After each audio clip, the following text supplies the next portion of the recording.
Hey everybody, I'm back with another update of what's happening here in southern Utah, and today I'm at the headquarters of Switchpoint, which is a community resource center that helps those in need. They've done everything from provide affordable housing to a pantry, a thrift store. They've got a child care facility in the works right now. They're really one of the most impactful organizations here in St. George. So today I get to interview the CEO and we're going to see what they're up to. So let's get started. So I'm here with Carol Hollowell, who is the CEO and founder of Switchpoint. Pretty amazing story, and I'm excited to share it with everybody to learn more about what Switchpoint is doing. So thank you for having us. Yeah, thanks for having me on. Super excited to see what you guys are doing. Give us a little bit of history of who you are and what Switchpoint provides. Sure, I'm a crazy entrepreneur in St. George. No.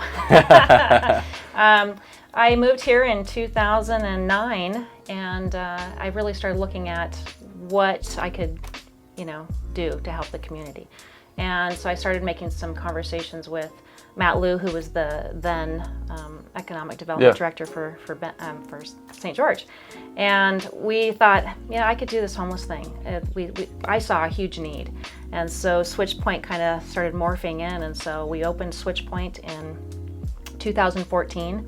And so it's been a really fun 7-year ride of looking at how do we impact our community, right? Yeah. And not just for homeless, but there's a lot of pieces that fall into homelessness. For sure. So people that are on the verge of homelessness, or they lost their job, or we just went through a pandemic, and how did that impact those families and households that are in poverty?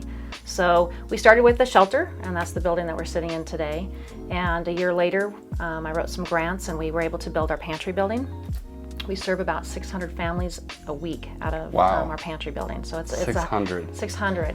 And that's for anybody that's in a food crisis in Washington County. Wow. And so it's super cool. It's from donated food and from Utah Food Bank, but it's a hopping added asset, that's awesome. To Switchpoint.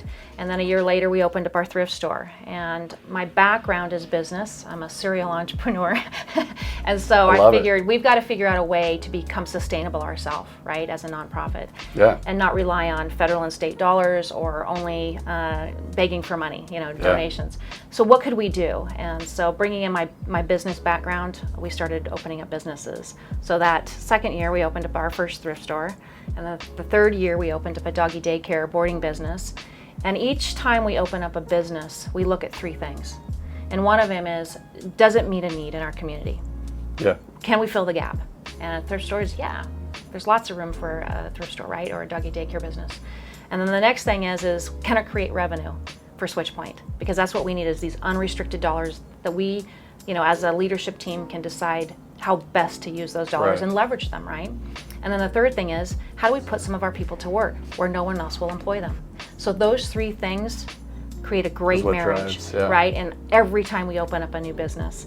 And so from that point, we opened up a substance use disorder facility last year up in Hilldale. So we bought a big polygamist home, and has 19 bedrooms, 14 baths, and it's perfect for 2 things: polygamy or a substance use disorder facility. But again, it was meeting that gap for men who are on Medicaid or don't have any insurance at all, and we can help them, right? And that's a major key piece of homelessness, is drug use and incarceration. And they just can't seem to get out of that rabbit hole, right? So we just really had to start looking at what are the other pieces that are missing. So if you look back at 2014 until now, we have looked at, the whole scope, and I call it the continuum of care for homelessness. And so one of that, pieces is housing. So again, we went to the city and said, you guys are a great partner. Best partner we've ever had, right? And is there a possibility of getting a land donation, and then we will build and operate a affordable housing project? And so the city said yes, and we wrote a grant it's called LIHTC, which is low income tax credits, for housing. And so in November of 2020, even during the pandemic, we were able to open up a 55 unit. It has 1, 2, 3, and 4 bedrooms. So cool. And in the gap, turned out really nice. It turned out beautiful. I love it so much. But in that gap, we were realizing that families with a lot of kids have a hard time trying to rent anything. Absolutely. Because A, super expensive, and B, there's no 4-bedroom home. I mean, it's $2,500 a month minimum, if you're going to rent a 4-bedroom house. So housing became kind of our our main thing. You cannot solve homelessness unless you have housing, Right. because we're going to bottleneck up, right? I have 84 beds here, and if we're always full and we can't move people through, we are going to bottleneck, and then we have a waiting list. I mean, what do you do with everybody, right? That's facing homelessness.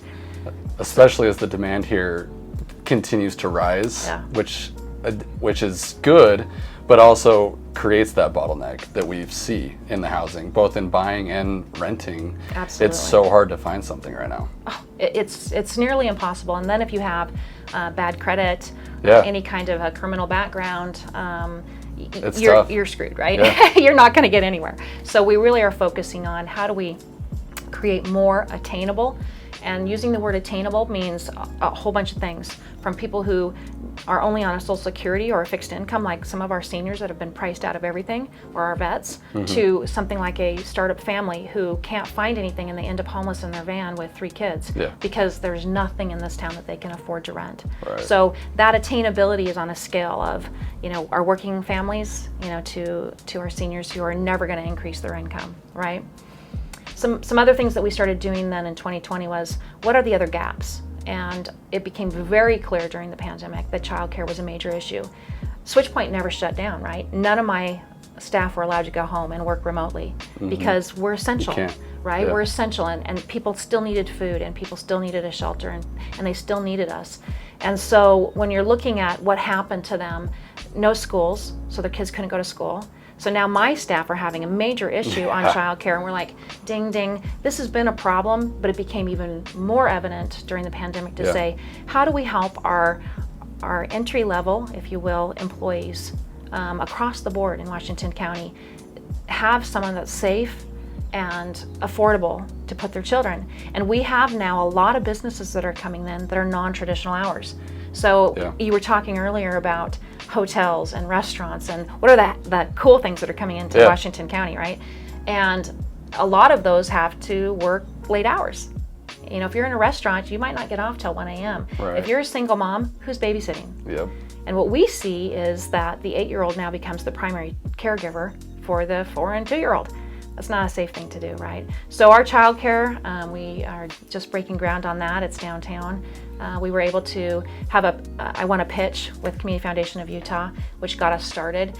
And so we'll be open at the beginning of 2021, probably in January of 2021, with our 24/7 childcare center. So That's again, awesome. it's hitting those 3 things that I talked about that are so critical, right? Yeah. Just recently, 2 months ago, I won another pitch. I call them baby shark tanks because they're so fun. But it was a presentation to some investors, and we talked about kind of our food desert that we're in. And again, during the pandemic, what happened?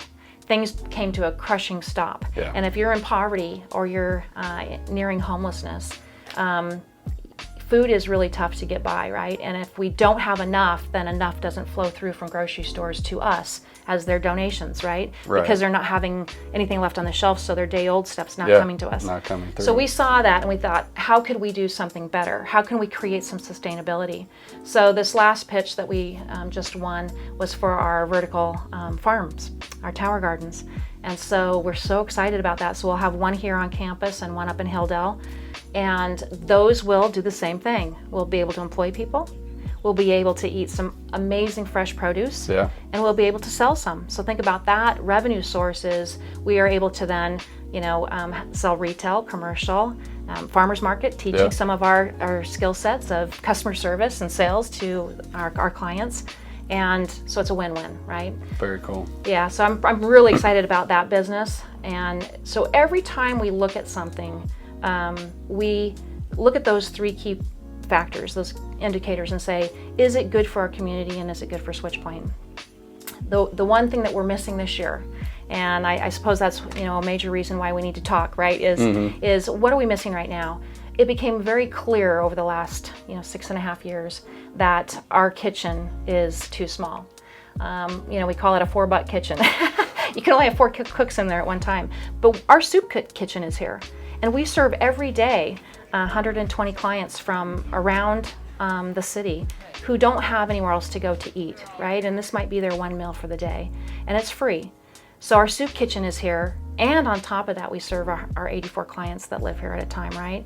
So our kitchen is just, we got what we got when we got the building, but it's been really clear to us that, feeding people, for 12 months out of the year under the pavilion is really difficult. For sure. That's where our dining hall is, right? Is the pavilion, where you saw people just starting to wait for the soup kitchen to open. And so if we can, build a different area that we can have, move our pantry and make our soup kitchen into that, we know that our service level goes up, and we're then able to feed more people that are in food crisis and create some sustainability in their life. I would rather have somebody paying their utility bill and eating for free than wondering if they're, we have a lot of seniors right now that don't pay their electricity during the summer. And that's dangerous. Yeah. I was just telling you, our air conditioners broke and it was 100 degrees in the shelter. Yeah. So if you're in a trailer house, Not ideal. It's not ideal, right? And so we just have to really look at those things and think, how can we do that? And then how do we turn that into a business, right?